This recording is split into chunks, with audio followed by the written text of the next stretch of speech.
Alright, in our previous lesson about complex numbers, we looked at how a complex number is represented. We said the complex number is represented as, for example, z equals a plus bi, where this is the real part of the complex number and this is the imaginary part of the complex number. And we said by definition, I squared is -1, so I is the square root of -1. Keep that in mind. One thing also I should mention is that we use letter z commonly to represent a complex number, but it could be anything. It could be w equals x plus iy. You know, that's also another common way of representing a complex number. The letters z and w are commonly preferred, but it's totally a convention and you can just use any other letter that you feel you want to. So we just want to continue looking at more examples of how complex numbers can be useful. Remember, a complex number is a number that has a real part and an imaginary part. And in the previous lesson, we learned that complex numbers arise when we are dealing with situations that involve finding square roots of negative numbers. So let's solve these two equations here just to get a little bit more sense of what complex numbers are. So here we have this equation, x squared plus 16 equals to 0, and we want to find the value of values of x, for that matter, that satisfy this equation. So let's deal with the first equation. So we have x squared plus 16 equals to 0. So let's do the ordinary algebra here. We'll have x squared plus 16 equals to 0. I'm going to subtract 16 on both sides of my equation. So I have x squared equals -16 on the other side, right? -16. In order for me to find the value of x, I've got to take square roots on both sides. So x equals plus or minus the square root of -16. Of course, square roots are always positive or negative. Okay, so what do we have here? So we have x equals, now we know very well that the square root of -16, just write that here, that the square root of -16 is the same as the square root of 16 times the square root of -1. So that's the same as the square root of 16, which is +4, the square root of -1, which by definition is I.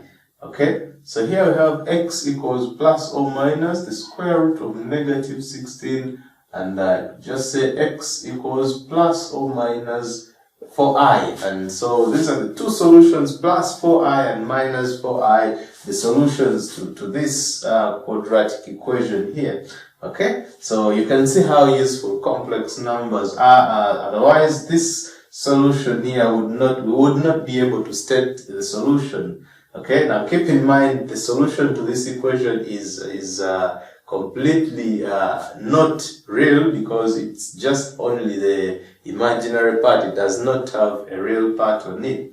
Okay, let's do the second one here. So we have x squared minus plus 4x plus 13 equals to 0. I just remind you that this is a quadratic equation of the form ax squared plus bx plus c equals to 0, and we already know how to find the solution to this equation. I'll leave for you a link in the description of the video where I actually derived the quadratic equation for solving this, the values of x. So it's -b plus or minus the square root of b squared minus 4ac, all this divided by 2a. So if you just look at this equation here, you can, by comparison, see that the value of a from here, you can just see that the value of a is 1, the value of b is 4, and the value of c is positive 13. So x in this case is -4, okay, plus or minus the square root of b squared. Now that's 4 squared, I'll write 16, minus 4 times a times c. Okay, there we have it. all this divide by 2 times 1, and we're almost there. So we have x equals negative 4 plus or minus the square root.